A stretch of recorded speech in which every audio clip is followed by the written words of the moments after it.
I want to share with you the story of two very important, very real, and very loved faces in patient safety.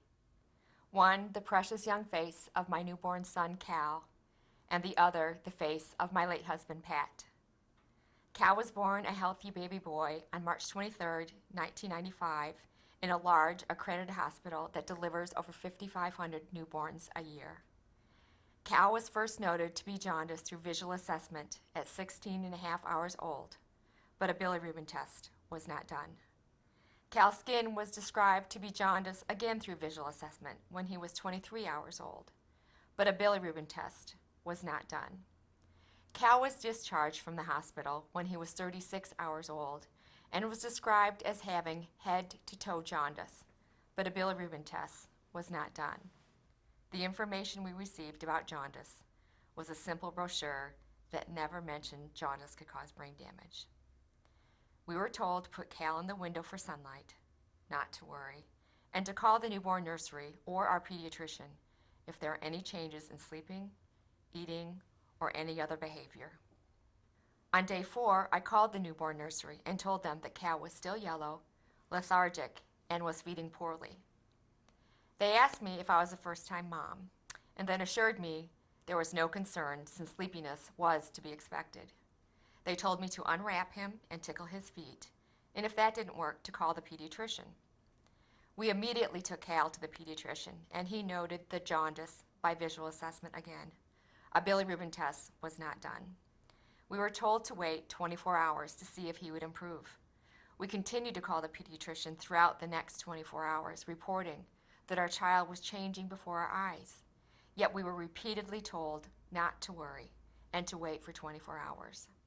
At 5 days of age, the pediatrician admitted Cal to the pediatric unit. Cal's bilirubin was tested for the first time, and it was one of the highest recorded bilirubin levels at the hospital. Treatment was limited to phototherapy. Again, we were told not to worry. A resident did Cal's history and physical upon admission, and due to confusing chart entries, documented the wrong blood type for Cal. A blood incompatibility was ruled out. We later found out that Cal's jaundice was due to a common blood incompatibility and was very easy to treat. On day 6 in the afternoon, Cal had a high-pitched cry, respiratory distress, increased tone, and he started to arch his neck and back. These behaviors were all acute symptoms of kernicterus, or brain damage from jaundice. Again, we reported the unusual behavior to the providers and staff, and again, we were told not to worry. Cal was later diagnosed with classic textbook kernicterus. Cal has athetoid cerebral palsy throughout his entire body, neurosensory hearing loss, enamel dysplasia on his front teeth, crossed eyes, and other abnormalities. Today, Cal cannot walk independently, his speech is impaired, he drools, and he has uncontrollable movements of his arms and legs. In 1999, my husband Patrick, who was a face of panache, ambition, confidence, and strength, also suffered a medical error. It was discovered that Pat had a mass in his cervical spine, and because of the size, shape, and behavior of the mass, it was thought to be a slow-growing benign tumor. With the help of our local referring doctor, Pat and I sought out the best neurosurgeon in the nation. The tumor was surgically removed, and a frozen section was sent to pathology. A phone call from pathology to the OR revealed an atypical spindle cell neoplasm, which was understood by the OR team to be benign. The pathologist, however, believed it to be very suspicious and ordered more stains to further define the tumor. 21 days after the date of surgery, a final pathology report was issued as a malignant synovial cell sarcoma. The report was apparently sent to the surgeon's office, but was either filed without the surgeon ever seeing it, got lost, or was misplaced. The cancer was never communicated to Pat, our local referring doctor, or me, and it went untreated for 6 months. Pat's neck pain returned, so he went back to the neurosurgeon to find that the tumor had grown to the size of the surgeon's fist, had spread, and had invaded his spinal cord. Upon removal and in pathology, it was again diagnosed as a sarcoma. Pat's chances to survive his cancer were reduced dramatically by the communication failure. After 7 surgeries, 9 months of chemo, and several rounds of radiation, Pat died. Both Cal's and Pat's errors are examples of simple yet catastrophic systems failure due to communication breakdowns and uncoordinated teamwork. Cal went through several layers of the healthcare system, and each layer failed to stop the succession of error.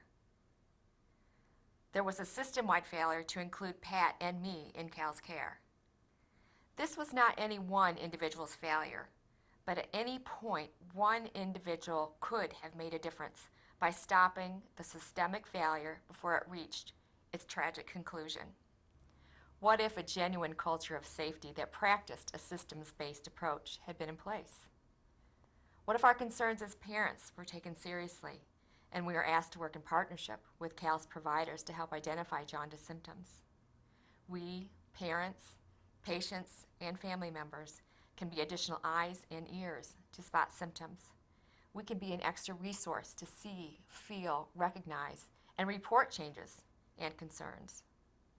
What if the pathologist had given the surgeon a heads up that Pat's tumor was suspicious and that they had ordered additional tests? Or if someone had contacted the neurosurgeon to ensure the receipt of the malignant pathology results?